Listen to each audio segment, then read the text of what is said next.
Cet été, les apéros du jeudi reviennent au Château du Grand Jardin à Joinville. Venez déguster les produits du jour et vous rafraîchir dans une ambiance musicale et conviviale. Boy, boy, can you get it down? Come on, good boy, boy, you should be enough. La bohème, la...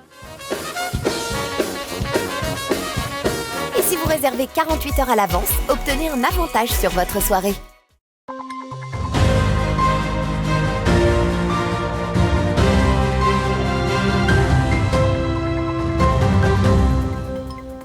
Bonsoir à tous et bienvenue dans votre 15 minutes info de ce jeudi 4 août 2022. Tout de suite, les titres de cette édition. Les voies du salut de la métallurgie, la nouvelle exposition de Metallurgic Park sera visible dès le samedi 9 juillet et pendant toute la saison 2022-2023. C'est bientôt la nuit des étoiles, le rendez-vous des passionnés d'astronomie aura lieu ce vendredi 5 août à l'observatoire de Valcourt. Escapade au lac du Der, des balades à pied jusqu'au château d'eau de Giffaumont-Champaubert sont organisées depuis le mois de mars dernier. Et voilà pour les titres. Ouverte depuis le samedi 9 juillet et durant toute la saison 2022-2023, la nouvelle exposition Les Voies du salut de la métallurgie propose aux visiteurs un véritable retour vers le passé. L'exposition retrace le défi de la conquête du monde, posé à la métallurgie et à la fonderie dans le bassin de Saint-Dizier. Un reportage d'Alison Godefroy et d'Elsa Jacobet. Venez découvrir l'histoire de la métallurgie à Metallurgic Park. Visible depuis le 9 juillet et pendant toute la saison 2022-2023, l'exposition Les Voies du salut de la métallurgie, conçue comme un parcours, amène le public dans la quête de la mondialisation. Conçue par l'Association pour la sauvegarde et la promotion du patrimoine métallurgique haut-marnais, l'exposition propose différents supports explicatifs. Dans cette exposition, donc, il y aura de nombreux panneaux explicatifs qui vont présenter notamment tout ce discours et ce parcours. Plusieurs vidéos aussi qui permettront d'expliquer et de développer les propositions de l'exposition, notamment aussi une très belle petite infographie qui montre le développement des moyens de communication en Haute-Marne. Et un ensemble d'objets qui ont été prêtés exceptionnellement pour cette exposition. En s'intéressant à la thématique du désenclavement, les visiteurs pourront se pencher sur une autre facette de la métallurgie, notamment avec toutes les voies de communication et de transport qui ont permis à cette industrie de se développer dans le monde entier.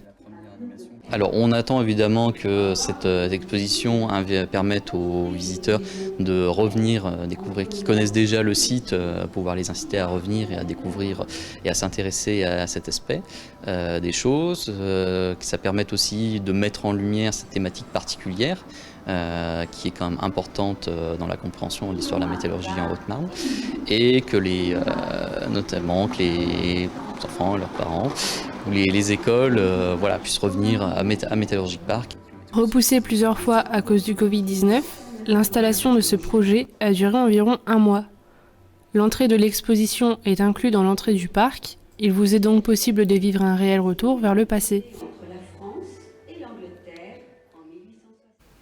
Passons à présent à notre chiffre du jour, 2.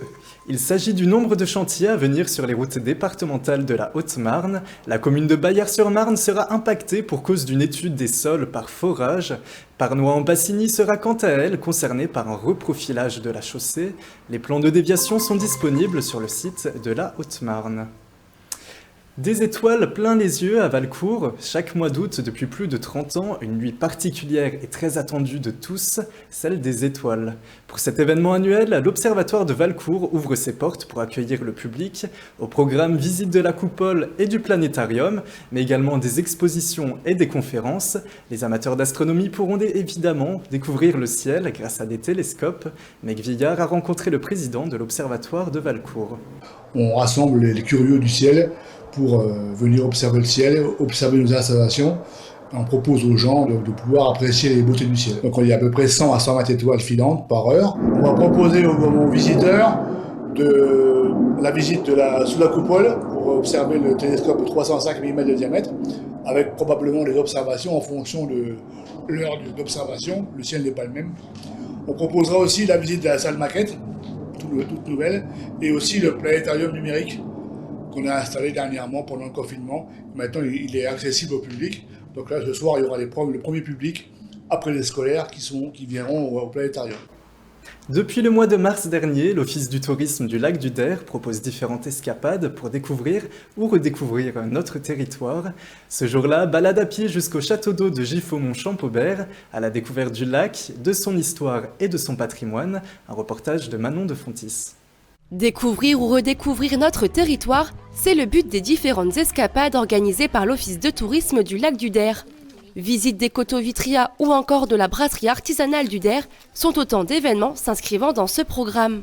Le but, c'est de proposer différentes thématiques, des visites insolites, le tout dans la convivialité et de faire vraiment découvrir notre territoire. Ce jour-là, l'Office de tourisme proposait une balade jusqu'au château d'eau de Giffaumont-Champaubert, à la découverte du lac et de son histoire. Après avoir gravi 130 marches, une vue panoramique sur les environs s'offre à nous. En cas de beau temps, il est d'ailleurs même possible d'apercevoir la croix de Lorraine. Je crois que si on ne maintient pas la flamme, j'ai peur que dans le futur, tout ce que l'on a vécu, en particulier ce qui concerne les actes les plus douloureux, disparaisse. Et ça, je ne le souhaite pas. Pour découvrir ou redécouvrir l'histoire de la mer en Champagne, cette escapade est proposée tout au long de la période estivale. C'est la fin de cette édition, merci à tous de nous avoir suivis. On se retrouve demain pour la prochaine édition du 15 minutes info. Mais tout de suite, la météo présentée par Alison Godefroy. Bonne soirée sur Puissance Télévision.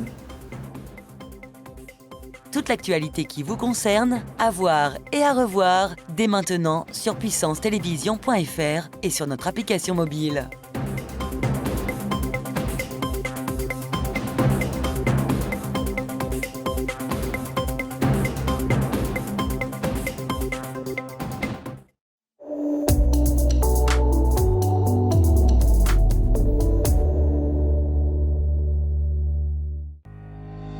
Bonsoir à toutes et à tous, bienvenue dans votre bulletin météo.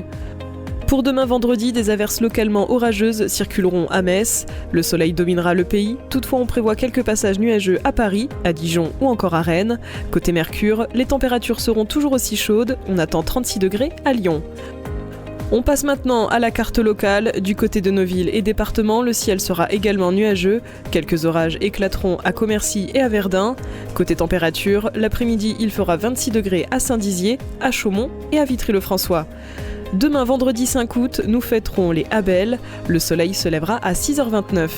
C'est la fin de ce bulletin météo. Très bonne soirée avec Puissance Télévision.